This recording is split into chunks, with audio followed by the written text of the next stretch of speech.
The latter three form the true apex of the fullness of the Word, regarding the great mystery, the administration of the Church of Grace.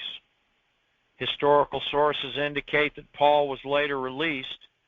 He then received from God and recorded by revelation 1 Timothy, Titus, Hebrews, and finally 2 Timothy.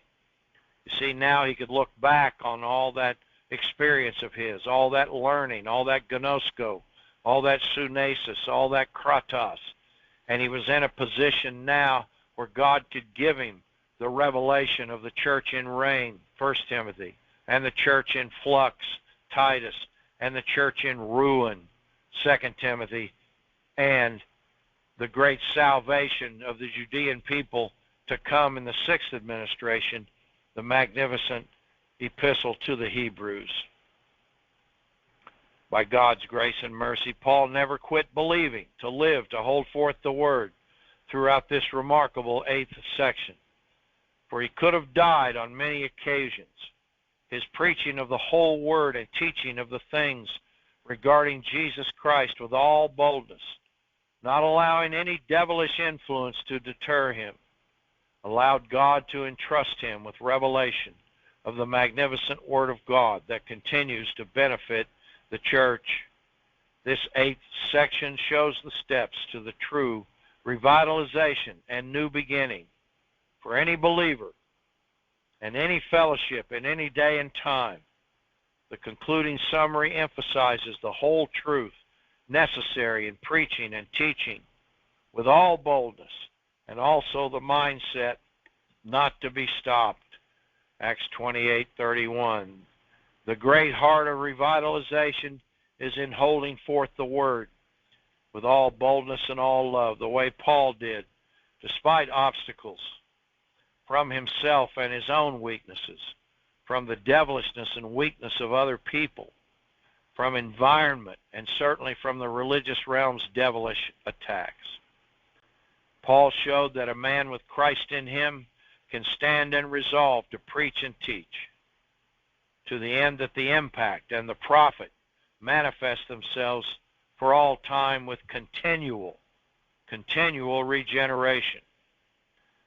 In closing, aren't you glad of that? Thus concludes this detailed perusal and explanation of many of the records and truths of the book of Acts in the rise and expansion of the Christian church, as emphasized in the 8 concluding summary statements of this magnificent revelation.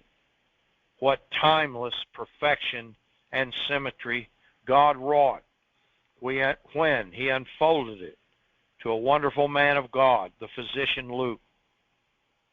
What a framework of truth in details and accuracy God set to be delivered to His beloved, you and me, that we might thrive and prosper in our believing action according to principles of this inspired, systematic, and sequential unveiling of the blueprint for the rise and expansion of the Christian church. May our lives continue to manifest revitalization in our commitment to preaching and teaching this Word, so that we too may move from level to level in rise and expansion. God always first, as we live the grace of God, being made whole by the Word as it increases in our lives, to the end that disciples are multiplied, and indeed fellowships are multiplied, as we walk in respect of the Lord in peace, recognizing the hand of the Lord with us in blessing and grace, establishing the fellowships of believers in the mystery, the family faith, to the end that this Word again may grow mightily and prevail, dominate, permeate, saturate, and have preeminence over the power of the enemy in our day and in our time.